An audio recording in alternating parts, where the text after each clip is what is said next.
안녕하십니까. 대전 세종 충남 7시 뉴스입니다. 원달러 환율이 1달러에 1,477원까지 올랐습니다. 연내 최고치를 넘어서 1,500원대까지 갈 수 있다는 불안이 커지고 있습니다. 이런 가운데 정부는 국민연금까지 참여한 협의체 가동에 들어갔습니다. 첫 소식 김준범 기자의 보도입니다. 이번 주 첫 거래일도 환율은 상승으로 마감했습니다. 서울 외환시장은 1달러에 1,477.1원으로 주간 거래를 마쳤습니다. 지난주 금요일보다 1.5원 올랐습니다. 주간 종가 기준 올해 두 번째로 높습니다. 올해 환율 최고점인 4월 9일 기록한 1,484.1원까지 7원 남았습니다. 최근 상승세면 곧 연고점을 넘길 거란 예상이 커지고 있습니다. 올해 환율은 연초 계엄과 탄핵 국면 속에 1,484원까지 올랐다가 6월 30일 1,350원까지 빠졌습니다. 이후 꾸준히 오르다 최근 상승세가 더 가팔라졌습니다. 11월 들어서만 1달러 가격은 52원 넘게 올랐습니다. 지난 14일 정부가 구두 개입에 나섰지만 상승 흐름을 돌려세우진 못한 분위기입니다. 정부는 구두 개입을 넘어 실개입 준비에 나섰습니다. 기획재정부와 한국은행, 보건복지부와 국민연금공단이 4자 협의체를 구성하고 첫 회의를 열었습니다. 국민연금이 해외 주식과 채권을 사기 위해 원화를 달러로 바꾸는 수요가 안 그래도 부족한 달러를 더 부족하게 만든다는 점 등을 감안해 대책을 마련할 거로 보입니다. 국민연금이 환해지에 나서서 국내 시장에 달러를 직접 공급하거나 국민연금이 한국은행과 체결한 외환스와프 계약을 더 늘려서 달러 구매 수요를 최대한 줄이는 방안 등이 거론됩니다. KBS 뉴스 김준범입니다. 정치권에서는 비상계엄 1년을 앞두고 여야의 신경전이 가열되고 있습니다. 민주당은 국민의힘을 향해 반성 없는 내란 옹호 세력이라며 위헌 정당 해산 심판 대상에 올리겠다고 압박했습니다. 국민의힘은 민주당의 내란 프레임에 갇혀서는 안 된다며 단합해서 정권과 싸울 때라고 강조했습니다. 김민혁 기자입니다. 더불어민주당은 대여투쟁 장외 여론전에 나선 국민의힘을 정조준했습니다. 내란 옹호 세력이 반성도 없이 법치 수호를 외치는 건 국민 기만이라며 위헌정당 해산 심판 대상이라고 몰아붙였습니다. 위헌정당 해산 심판으로 길바닥에 낳는 것을 미리 연습하는 건지는 모르겠으나 자신들이 망쳐놓은 민생과 법치를 부르짖다니 민망하지도 않은 모양입니다. 조희대 대법원장을 중심으로 사법부가 내란 종식을 방해하고 있다면서 특검 수사를 촉구하고 내란 전담재판부 설치를 공언했습니다. 전담재판부야말로 내란을 완전히 종식시키는 가장 확실한 안전장치입니다. 내란 청사는 국민의 명령이자 국민의힘은 민주당의 내란 공세 프레임에 말려들어서는 안 된다며 체제전쟁으로 맞서야 한다고 강조했습니다. 특히 내부 이견으로 다투다간 정권과의 싸움에서 질 거라며 당내 일각에서 제기된 계엄 사과, 윤 전 대통령 절연 등 요구를 사실상 일축했습니다. 하나를 주고 나면 셋을 달라고 하는 것이 민주당입니다. 고개를 숙이면 목을 부러뜨리고 허리를 숙이면 허리를 부러뜨리고. 대장동 항소 포기 관련 국정조사 최종 입장을 오늘까지 내놓으라고도 촉구했습니다. 국정조사를 할 의지가 별로 없어 보입니다. 제1야당 원내대표로서 저도 비상한 각오를 하지 않을 수가 없습니다. 이런 가운데 민주당은 대의원과 권리당원 표의 가치를 동등하게 한 표로 맞추는 1인 1표제 최종 의결을 일주일 연기했습니다. 당내 논의가 부족했다는 반발이 잇따르자 속도 조절을 하며 보완책을 마련한다는 방침입니다. KBS 뉴스 김민혁입니다. 이재명 대통령이 아프리카 중동 순방 마지막 방문국인 튀르키예에 도착해 1박 2일 일정에 돌입했습니다. 이에 앞서 이 대통령은 이동하는 기내에서 간담회를 갖고 북한이 일체의 대화를 거부하는 위험한 상태라며 그럼에도 인내심을 갖고 대화해야 한다고 강조했습니다. 보도에 이희연 기자입니다. 남아공 G20 정상회의를 마치고 마지막 순방국인 튀르키예로 향하는 기내에서 이재명 대통령이 기자간담회를 열었습니다. 이 대통령은 현재 남북 관계에 대해 북한이 일체의 대화 접촉 자체를 거부하고 있다며 매우 위험한 상태라고 진단했습니다. 최근 북한이 군사분계선에 삼중철조망을 치고 있는데 충돌이 발생하면 해결할 길이 없다고 우려했습니다. 그쪽은 자기 땅이라고 왔다 갔다 하는데 우리가 보니까 넘어왔다 그래서 경고 사격하고 넘어가고 이러고 있어요. 언제 우발적인 충돌이 벌어질지 모르는 상황까지 갔습니다. 그럼에도 이 대통령은 확고한 억지력을 전제로 인내심을 갖고 대화하는 것만이 해답이라고 강조했습니다. 북한과의 대화 분위기를 조성하기 위해 한미연합훈련을 연기 축소할 수 있느냐는 질문엔 당장은 어렵지만 그런 방향으로 가야 한다고 했습니다. 만약에 남북 간의 평화 체제가 확고하게 구축이 되면 안 하는 게 바람직하겠죠. 근데 지금은 당장 말하기는 어렵습니다. 최근 중국과 일본의 갈등이 격화되고 있는 데 대해선 상황을 냉철하게 보고 국익을 우선으로 대응할 것이라고 밝혔습니다. 이 대통령은 이번 순방의 핵심 주제이기도 한 방산협력과 관련해선 여러 국가들의 수요가 많다며 조만간 실제 수출 성과도 발표할 수 있을 것이라고 말했습니다. 튀르키예에 도착한 이 대통령은 우리 시간 오늘 밤 레제프 타이이프 에르도안 대통령과 정상회담을 갖습니다. 국빈 자격으로 방문한 만큼 환영식과 만찬 등도 예우에 맞게 열립니다. 앙카라에서 KBS 뉴스 이희연입니다. 하청 노동자가 원청업체와 교섭할 수 있도록 한 이른바 노랑봉투법의 세부안이 오늘 공개됐습니다. 원청노조와 하청노조 혹은 하청노조 간의 교섭 단위를 분리하는 제도를 적극 활용하겠다고 밝혔습니다. 송수진 기자의 보도입니다. 정부가 노동조합법 2.3조 개정안, 이른바 노란봉투법 시행령 개정안을 공개했습니다. 하청 노동자들이 원청업체와 어떻게 교섭하면 되는지 구체적 절차를 내놓은 겁니다.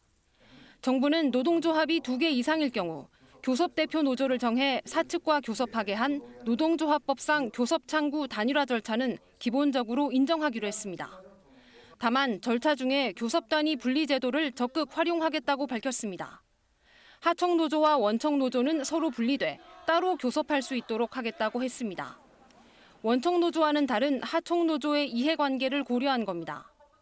하청노조가 여러 개일 경우에도 개별 하청마다 혹은 직무 등의 특성이 유사한 하청별로 교섭 단위를 분리할 수 있도록 했습니다. 원청기업이 하청노동자의 교섭 요구를 묵살하지 않도록 하는 안전장치도 마련됩니다.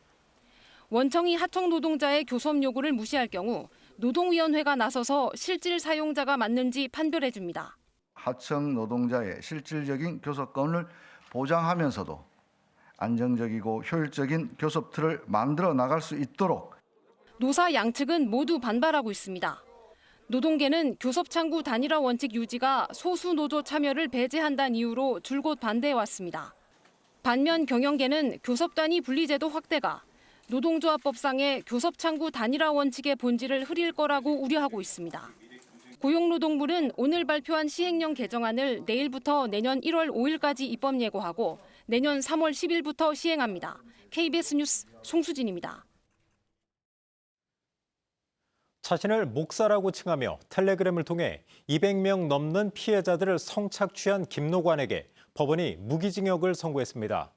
재판부는 김 씨의 범행이 매우 악랄하다며 사회에서 영구히 격리할 필요가 있다고 판단했습니다. 정상빈 기자입니다. 텔레그램에서 이른바 자경단이라는 사이버 성폭력 범죄 집단을 조직하고 피해자들을 성착취한 혐의로 구속 기소된 조직 총책 김노관. 피해자만 남녀 261명, 유사 사건인 박사방 사건의 3배가 넘습니다. 피해자들한테 죄송하지 않습니까? 서울중앙지방법원은 오늘 김노관에게 무기징역을 선고했습니다. 또 10년 동안 정보통신망의 신원 정보 공개 등도 명령했습니다. 재판부는 김 씨의 범행 수법이 매우 잔혹하고 악랄해 사회로부터 영구히 격리할 필요가 있다고 판단했습니다. 다만 재판부는 자경단이 조직적인 구조가 갖춰졌다고 보기는 어렵다며 범죄 집단 조직과 가입, 활동 혐의는 무죄를 선고했습니다. 김 씨와 함께 범죄에 가담한 조직원 10명에게도 최대 징역 4년이 선고됐습니다. 김 씨는 지난 2020년 8월부터 지난 1월까지 4년 5개월 동안 텔레그램에서 이른바 자경단을 운영하며 각종 성착취를 저지른 혐의를 받습니다. 김 씨는 피해자들의 신상 정보를 캐낸 뒤 협박해 나체 사진을 받아내고 2천여 개에 달하는 성착취물을 제작해 유포한 것으로 드러났습니다. 김 씨는 자신을 목사라고 칭하고 조직원들에겐 전도사 등의 직책을 주면서 조직적으로 범행을 벌여온 것으로 조사됐습니다.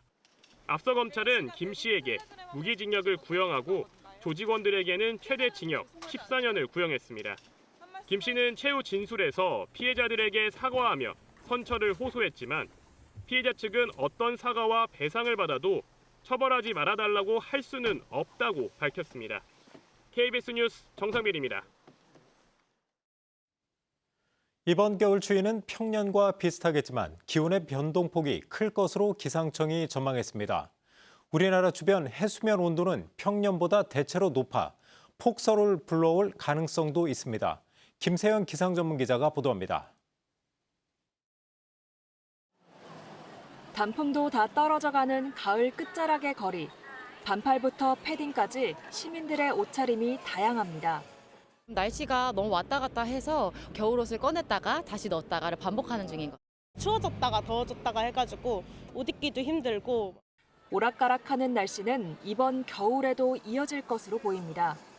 기상청은 겨울철 3개월 기상 전망에서 12월과 1월 기온은 평년과 비슷하겠고 2월은 평년보다 대체로 높겠다고 예측했습니다. 하지만 기온 변화가 크겠다고 밝혔습니다. 우리나라 북은 고기압 세력이 강해지면서 따뜻한 남풍이 불 수 있는 반면 북극에 차고 건조한 공기가 수시로 유입될 수 있다는 겁니다. 우리나라 주변 해수면 온도에 대해서도 처음 전망했는데 평년보다 대체로 높을 거로 봤습니다. 이 경우 강한 눈구름이 발달할 수 있습니다. 지난해 11월 수도권을 덮친 폭설 역시 높은 해수면 온도가 원인 중 하나였습니다. 한기가 강하게 남하하면서 따뜻한 서해로부터 수증기를 공급받아 구름대가 발달해 많은 눈을 발생하는 데 하나의 요인으로 작용할 수 있습니다. 기상청은 12월 강수량은 평년보다 대체로 적겠지만 겨울철 전체 강수량은 평년과 비슷하겠다고 예상했습니다. KBS 뉴스 김세연입니다.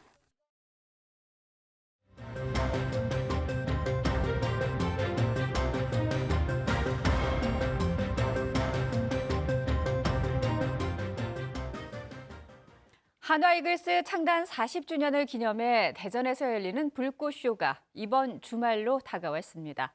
대전시는 최대 30만 명이 몰릴 것으로 보고 구체적인 안전대책을 발표했는데요. 일대 도로와 다리가 통제되고 극심한 혼잡이 예상되는 만큼 대중교통 이용을 특히 당부했습니다. 성용희 기자입니다. 밤하늘로 화려한 불꽃이 쉴 새 없이 터져오릅니다. 전국에서 100만 명의 인파가 운집한 서울 세계 불꽃축제. 오는 30일 저녁 대전에서 열리는 한화이글스 불꽃쇼에도 대규모 인파가 예상됩니다. 주최 측은 5만여 명, 대전시는 최대 30만 명이 몰릴 것으로 보고 있습니다. 대전시는 이에 따라 30만 명 운집을 가정해 안전 교통 대책을 추진하기로 했습니다.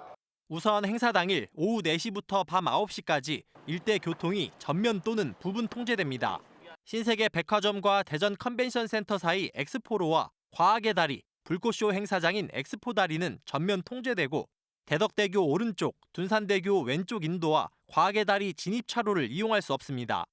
또 혼잡 예상구역에 경찰과 소방 등 안전관리 인력 1,300여 명을 배치하고 한비탑 광장에 종합상황실이 운영됩니다. 행사 전날부터는 노점상 불법 설치도 단속합니다. 가장 중요한 것은 안전이라고 생각합니다. 한 분도 안전사고 없이 잘 마무리할 수 있도록 모든 역량을 다해서 불꽃쇼를 지원할 생각입니다. 관람객 협조도 필수적입니다. 사고 예방을 위해 서서 관람하는 것을 원칙으로 하고 돗자리 사용은 금지됩니다. 대전시는 또 행사장 일대 상점가와 통제되지 않은 주변 도로까지 극심한 혼잡이 예상된다며 지하철 정부청사역에서 내려 도보로 이용해달라고 당부했습니다. KBS 뉴스 성룡입니다. 대전의 상장기업 시가총액이 80조를 넘어 90조 원에 육박하고 있습니다. 첨단 기술 기업들이 폭풍 성장을 하고 있어서 고무적인데요. 하지만 소규모 토종기업들은 성장 속도가 느려 지원 방향에 고민이 필요하다는 지적이 나옵니다. 최선중 기자가 보도합니다. 주식시장에 상장된 대전 지역 기업의 시가총액은 86조 9천억 원. 비수도권 광역시 중 가장 많습니다. 코스닥 시총 1위인 알테오젠을 비롯해 펩트론과 레인보우 로보틱스 등 바이오와 로봇, 인공지능 같은 첨단 기업이 상승을 견인했습니다. 불과 2년 사이 늘어난 시총액만 무려 40조 원, 2배 넘게 급증했습니다. 반면 상장 기업 수는 10여 개 느는 데 그쳤습니다. 눈에 보이는 성적과 달리 일반 기업의 상장은 많지 않다는 얘기입니다. 첨단 기술 분야 외 비중이 큰 상장 기업은 KTNG가 유일합니다.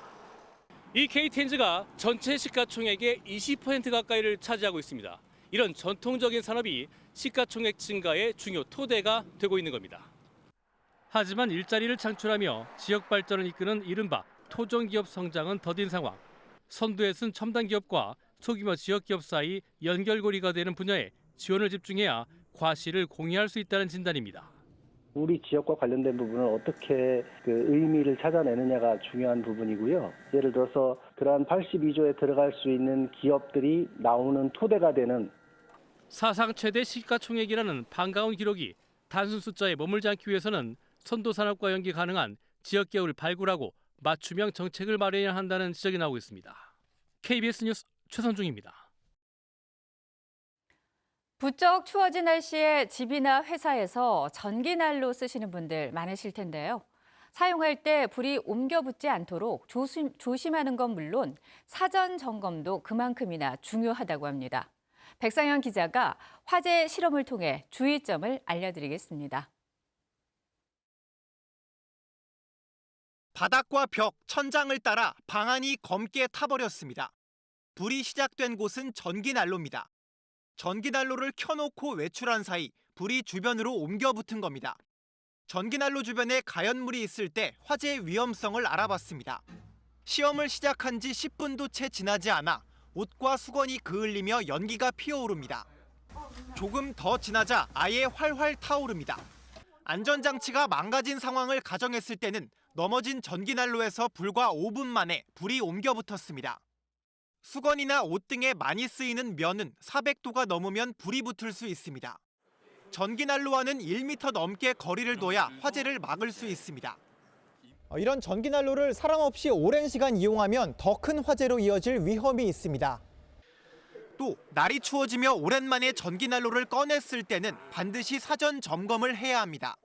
내부에 먼지나 가연물이 쌓여 발열부 과열을 일으킬 수 있기 때문입니다.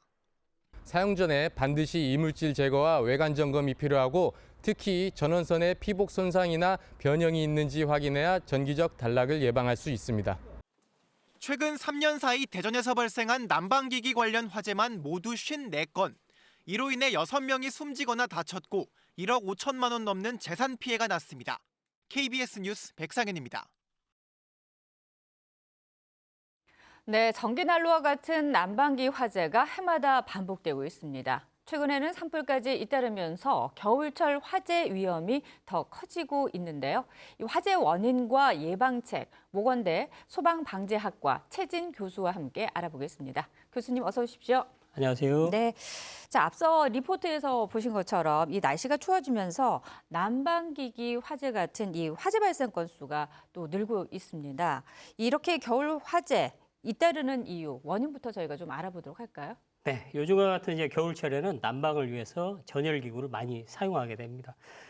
화재가 발생하는 주된 원인은 난방기구 사용의 빈도가 급증하기 때문에 이런 사용자들의 이제 부주의가 주요 원인이 되고 있습니다. 그리고 이제 전기 또 기계적 이런 요인들이 복합적으로 이제 발생하기도 합니다. 처음 난방기구를 꺼내서 사용하기 전에 점검을 철저히 해야 합니다. 전선이나 또 플러그, 먼지 등 제품 자체의 손상 여부를 확인을 하고 사용 환경의 안전성을 확인해야 합니다. 특히 이제 전열기구는 전선의 파손, 과열 가능성, 또 가연성 물질과 근접 이런 사용들을 피해야 해야겠습니다. 네, 말씀하신 것 중에서 특히나 우리 전기난로나 히터 같은 난방기기를 사용할 경우에 지켜야 할 기본 수칙이나 주의사항이 있다면 어떤 것들이 있을까요? 네, 먼저 제품 상태를 점검을 해야 합니다. 사용 전에 전선이 파손되거나 벗겨진 곳이 없는지 확인을 하고요. 또 온도 조절 장치가 정상적으로 작동하는지, 또 안전 인증 마크가 있는 제품인지 이런 것들을 전반적으로 확인을 해야 되고요. 두 번째는 난방기구에 먼지를 제거해야 됩니다. 콘센트나 기기 본체에 먼지가 쌓인다면 이것을 제거를 해서 정전기나 접촉 불량으로 인한 이제 화재를 예방해야 되는데요. 먼지의 화재가 발생을 하면 이것을 이제 분진 폭발이라고 하는데요. 네. 걷잡을 수 없이 화재가 확대되고 있습니다. 네. 그렇기 때문에 먼지를 제거해야 되고요. 세 번째는 안전한 사용 환경인지 이제 확인을 해야 하는데요. 전기 히터는 이제 벽과 충분한 거리를 두고서 사용을 해야 되고요. 또 불이 잘 붙는 가연성 물질, 즉 이불, 커튼, 종이 이런 것들을 가까이 두면 안 되겠습니다. 네 번째는 이제 저온 화상을 또 예방을 해야 합니다. 전기장판을 장시간 사용을 하게 되면 저온 화상이 있습니다. 위험이 있습니다. 그래서 적정 온도, 즉 35도에서 한 37도 정도 유지를 하고 이불은 얇은 이불을 덮어야 되는데요. 만약에 두꺼운 이불을 덮다 보면 이 무게에 의해서 전선이 눌려서 화재의 원인이 되기도 하겠습니다. 마지막으로 안전한 사용 습관을 좀 가져야 되겠습니다. 전기장판 위에는 이제 불이 잘 붙는 이런 라텍스 침구류 이런 것들을 사용을 피하고 사용하지 않을 때는 반드시 전원을 차단을 하고 또 접어서 보관을 하지 말아야 되겠습니다. 네. 흔히들 많이들 접어서 보관하시는데 그럼 접지 않고 이렇게 좀 말아서 보관하시는 게 좋겠네요. 네, 그렇습니다. 네. 자, 이렇게 난방기기에 관련된 화재 그리고 주의해야 할 점들을 알아봤는데 최근에 강원도 양양 그리고 인제에서 산불이 발생하지 않았습니까? 더 크게 그 겨울만 되면은 특히나 이 산불이 더 크게 확산되고 큰 불로 이어지는데 산불 피해 이렇게 대형화되는 이유가 어디에 있다고 보십니까? 겨울철에는 이제 건조한 산림 환경이 조성되기 때문입니다. 낙엽과 마른 풀은 이제 최고의 연료가 되기 때문인데요. 겨울철에는 이제 강우량이 좀 적고 또 바람에 의해서 수분이 쉽게 증발을 해서 산림이 건조한 그런 환경을 만듭니다. 특히 이제 소나무 숲과 같은 경우에는 송진 성분이 많아서 작은 불씨에도 이제 폭발적으로 연소를 하게 됩니다. 겨울철에는 이제 기온이 낮아도 산불이 발생할 가능성이 있습니다. 겨울에는 이제 춥다고 해서 불이 안 난다 이런 것은 오해입니다. 그렇군요. 네. 불은 온도가 아니라 이제 습도, 연료의 건조도, 바람, 또 연료의 종류에 의해 결정이 됩니다. 또한 동해안 산림과 같은 경우에는 경사가 이제 급한 산지가 많아서 불길이 빠르게 이제 타오르기 때문에 화재가 순식간에 대형 화재로 이제 전개될 수가 있습니다. 강풍에 의해서 이제 불씨가 이렇게 날아다니는데요. 이쪽 봉우리에서 저쪽 봉우리로 이제 불이 날아가는데 이것을 이제 비화 현상이라고 합니다. 그래서 이제 비화 현상은 산불이 발생하면 주변의 온도가 이제 올라가서 부력이 생기게 됩니다. 그래서 이때의 숯덩어리나 나뭇가지가 부력에 의해서 상승을 하게 되고요. 바람에 의해서 발화 지점 건너편산으로 화재가 이제 확산됩니다. 일명 이것을 이제 도깨비 불이라고도 하고 있습니다. 네. 자, 이 말씀하신 것처럼 뭐 난방기기뿐만 아니라 최근에는 우리 지역에서는 천안 물류센터 대형 화재도 발생했고 이렇게 강원도 지역의 산불까지 계속해서 어떻게 보면은 이 불과 관련되니까 화재와 관련된 주의가 더욱더 필요한 시점이 아닐까라는 생각이 드는데 화재 예방을 위해서 그렇다면 우리가 일상에서 내 스스로 지킬 수 있는 방법들이 뭐가 있는지 알려주시면 좋겠습니다. 네, 대부분의 화재의 원인은 이제 사람의 부주의에 의해서 발생을 하고 있습니다. 그래서 작은 불씨도 좀 신중하게 관리할 필요가 있습니다. 뭐 등산할 때 담배꽁초를 버린다든지 또 난방기구 관리 이런 것들을 좀 잘 철저히 해야 되고요. 또 이제 특히 전원주택 이런 곳에서는 화목보일러를 사용하는데 화목보일러 쓰고 남아서 이제 재처리를 신중하게 좀 해야 됩니다. 재로 인해서 이제 동해안 산불이 발생한 그런 경우도 있었습니다. 그리고 이제 추수가 끝나면 시골에서는 이제 농부산물, 뭐 고추대라든지 깻대 이런 것들을 소각을 하는데 이런 행위를 또 좀 주의를 해야 되고요. 그리고 집안 청소를 끝나면 이런 이제 농촌에서는 주로 이제 소각을 많이 하게 됩니다. 그래서 이런 부주의한 소각의 원인이 대형 화재로 이제 발생하기도 하거든요. 그래서 이런 소각 행위를 좀 금지를 해야 합니다. 그리고 이제 자그마한 이런 불씨들을 철저히 관리할 필요가 있습니다. 그래야만 사소한 부주의로 인해서 소중한 생명을 보존할 수가 있습니다. 네, 알겠습니다. 오늘 말씀은 여기까지 듣도록 하겠습니다. 고맙습니다. 감사합니다.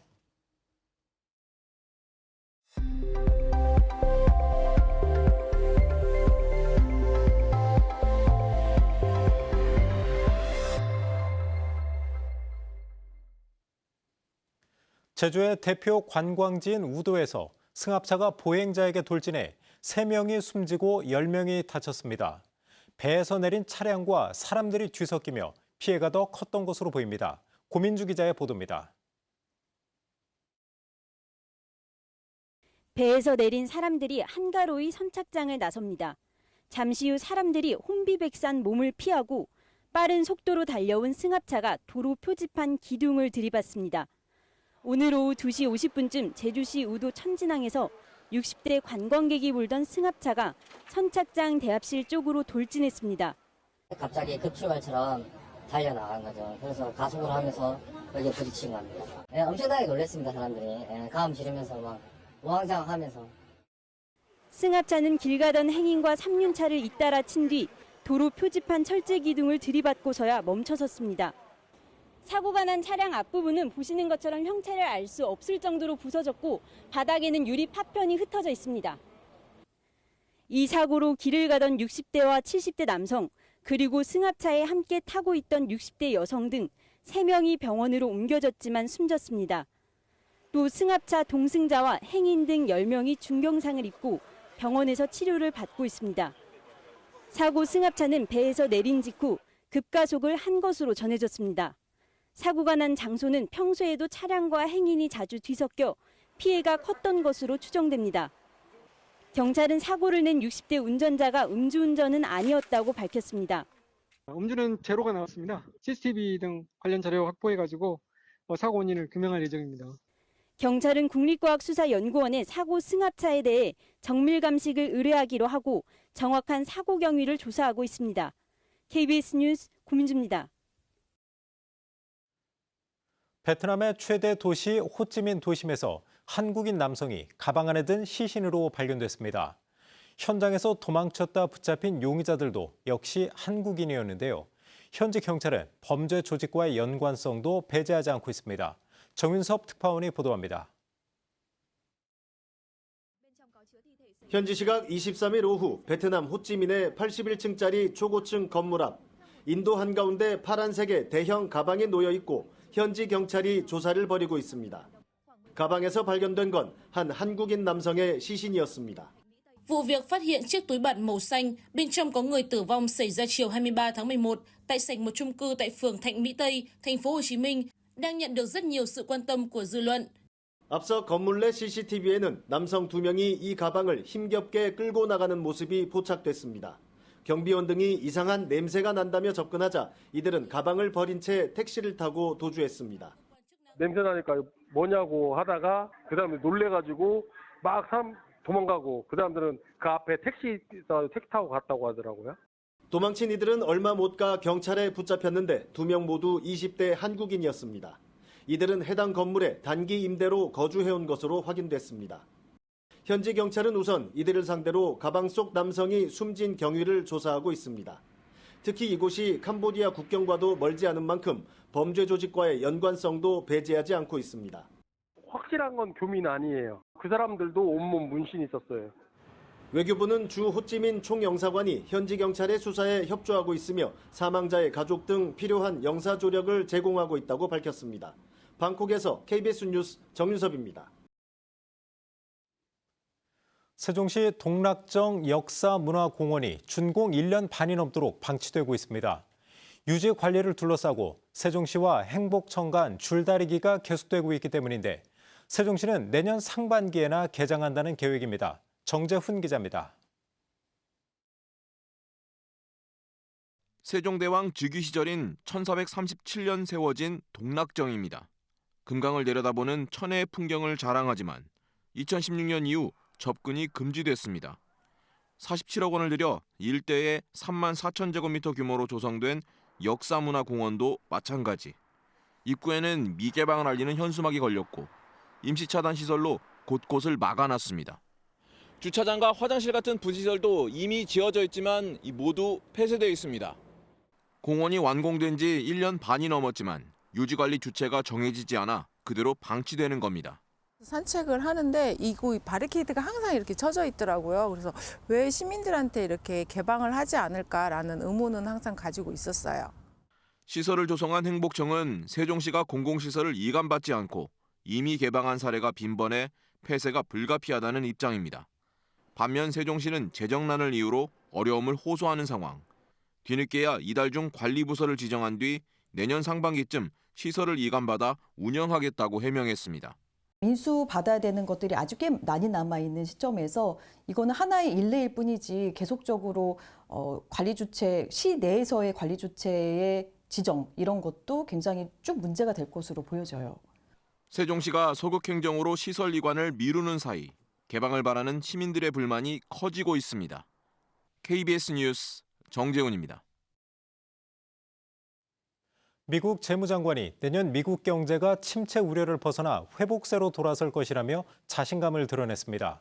한편 트럼프 대통령과의 만남으로 화제를 모은 맘다니 뉴욕시장 당선인은 한 방송에 출연해 여전히 트럼프를 파시스트라고 생각한다고 밝혔습니다. 워싱턴 김경수 특파원입니다. 미국 재무수장이 내년 미국 경제를 낙관했습니다. 베센트 재무장관은 현지 시각 23일 미국 MBC 뉴스 인터뷰에서 내년 미국 경제가 회복세로 돌아설 거라고 전망했습니다. 금리에 민감한 주택 부문은 고전하고 있지만 미국 경제 전반이 침체에 빠질 위험은 없다며 내년 경제에 대해 매우 자신감이 있다고 강조했습니다. I think we're going to see these plant openings every week. I am very, very optimistic on 2026. We have set the table for a very strong, non-inflationary growth economy. 베센 장관은 또 올해 정부 셧다운으로 국내 총생산의 1.5%에 달하는 손실이 발생했다면서 다시 셧다운이 발생하면 트럼프 주장대로 합법적 의사진행 저지 행위인 필리버스터 제도를 폐지해야 한다고도 했습니다. 한편 앞서 트럼프 대통령과의 우호적 만남으로 화제를 모은 맘다니 뉴욕시장 당선인도 같은 방송에 출연했는데 분위기가 달라졌습니다. 여전히 트럼프를 파시스트라고 생각하고 민주주의에 위협이 된다고도 했습니다. That's the thing that I think is important in our politics is that we don't shy away from where we have disagreements, but we understand what it is that brings us to that table. Because I'm not coming into the Oval Office to make a point or make a stand. 그러면서 뉴욕시는 미국 어느 도시보다 강력한 경찰력을 보유하고 있다고 말했습니다. 트럼프의 생각과 달리 연방 병력의 뉴욕 투입은 필요하지 않다는 점을 강조한 것으로 풀이됩니다. 워싱턴에서 KBS 뉴스 김경수입니다. 미국과 우크라이나가 러시아와 우크라이나 전쟁을 끝내기 위한 평화 프레임워크를 마련했습니다. 매우 생산적이었고 의미 있는 진전을 이뤘다고 평가했는데요. 협상을 앞두고 우크라이나는 러시아 본토 에너지 시설에 대한 대규모 공습을 가했습니다. 보도에 정지주 기자입니다. 4년 가까이 이어진 러시아와 우크라이나 전쟁을 끝내기 위해 미국과 우크라이나 대표단이 스위스 제네바에서 만났습니다. 미국 국무부는 현지 시각 23일 공동성명 자료를 내고 양측이 업데이트되고 정교화된 평화 프레임워크를 작성했다고 밝혔습니다. 양측은 어떠한 향후 합의도 우크라이나 주권을 온전히 보장하고 공정한 평화를 담보해야 한다는 것도 재확인했습니다. 공동성명에는 우크라이나 대표단이 전쟁과 인명피해를 끝내기 위한 미국과 트럼프 대통령의 지속적이고 확고한 헌신에 깊은 감사를 표했다는 내용도 포함됐습니다. 양측의 집중 논의를 거쳐 우크라이나와 미국 대통령이 최종 결정을 내릴 예정입니다. 이번 협의는 돈바스 전체 양보, 우크라이나군 절반 축소 등이 담겼다고 알려진 트럼프 대통령 평화 구상안을 토대로 이루어졌습니다. 우크라이나와 유럽은 러시아 측 입장이 대거 반영된 안이라며 반발했고 미국 내에서도 불만이 나왔습니다. 이에 트럼프 대통령은 최종 제안은 아니라며 수정 여지를 남겼습니다. 때문에 이번 협상에서 우크라이나 측 입장이 반영된 의미 있는 수정이 이루어졌는지 관심입니다. 양측은 매우 생산적인 협의였다고 평가했습니다. I think this is a very, very meaningful, I would say probably best meeting, but there's still some work left to do. We have very good progress and we are moving forward to the just and lasting peace.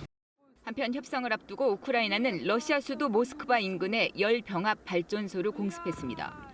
크렘린궁에서 불과 120km 떨어진 거리로 이번 공습으로 일대 주민 수천 명의 난방 공급이 끊겼습니다. KBS 뉴스 정지주입니다. 국민 2명 중 1명이 회원으로 가입한 정부24 홈페이지에 인공지능 검색 서비스가 도입됩니다. 행정용어가 어려워 서비스를 이용하기 어렵다는 지적 때문인데요. 앞으로 정부 전산망에도 인공지능 행정시대가 활짝 열리게 됩니다. 김우중 기자입니다. 2017년 각 정부 부처의 민원 서비스를 통합해 개통된 정부24. 민원 서류 발급부터 복지 혜택 조회까지 한 번에 가능하지만 정작 앱에 대한 평가는 그리 좋지 않습니다. 서비스 오류, 안내 부족과 같은 불편 리뷰가 대부분입니다. 특히 행정용어나 법령 정보를 잘 모르면 서비스 이용이 힘듭니다. 급하게 증명서가 필요할 때 이제 이용하는 편인데 사실 그런 급한 상황에서 좀 찾기가 너무 어렵고 등본 초본은 쉬웠는데 이제 그 외에 다른 거 신청할 때는 이제 검색창에 해도 쉽게 찾을 수는 없더라고요. 이런 불편 곧 달라집니다. 민간의 AI 기반 지능 검색 서비스가 정부24 홈페이지에 도입됩니다. 예를 들어 여권 분실 시 지금은 분실 여건 조회와 분실 신고, 재발급 신청 등을 따로 해야 하지만 앞으로는 AI 서비스로 현재 상황만 입력하면 최적의 대응 방안을 맞춤형으로 안내해 줍니다. 대신할 수 있는 민원 비서까지 국민 AI 국민 비서까지도 확대하려고 하고요. 정부 내부 전산망도 보안 인프라를 갖추고 범정부 AI 공통 기반이라는 이름의 AI 서비스를 시작합니다. 공무원들이 보고서 초안을 작성하거나 편집할 때 AI 기능을 활용하게 돼 업무 성과를 높일 것으로 기대됩니다. 행정은 더 빨라질 것이고 또 국민은 더 편해질 것이다. 이렇게 자신 있게 이야기할 수 있을 것 같습니다. AI 행정 서비스는 올해 말 시범 사업을 거쳐 내년부터 단계적으로 확대될 예정입니다. KBS 뉴스 김우준입니다.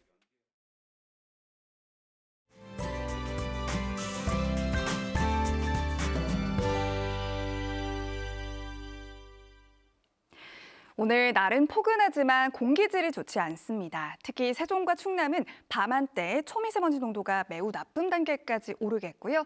중국발 황사도 유입되면서 내일까지 공기가 탁하겠습니다. 외출 시 황사용 마스크를 꼭 착용하시기 바랍니다.